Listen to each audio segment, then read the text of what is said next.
bibili ako siomay. Wala kayong magagawa. So ito, basic rundown ng lahat ng lifts ko. Ginagawa ko mostly is first compound, then isolations na. Super basic lang. Mga 1 or 2 exercises lang after ng compound movements ko. Depende na yan sa target muscle kung ilan yung dami ng exercise na gagawin ko.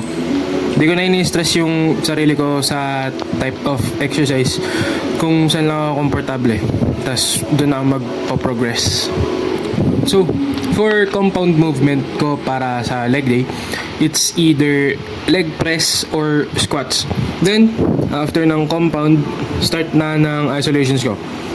So, next exercise is calves.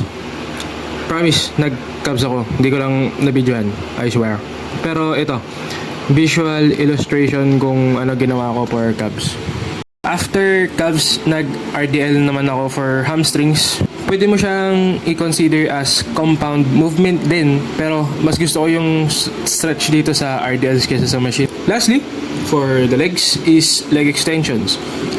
Full stack kasi marami akong dinadamdam. Then, drop set kasi I hate myself.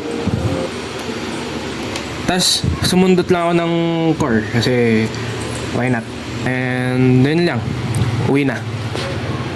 Uwi na ako. Gusto na ako magpati.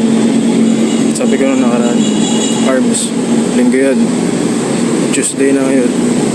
So, legs.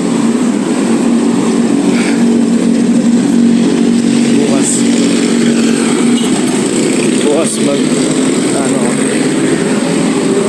chest. Like,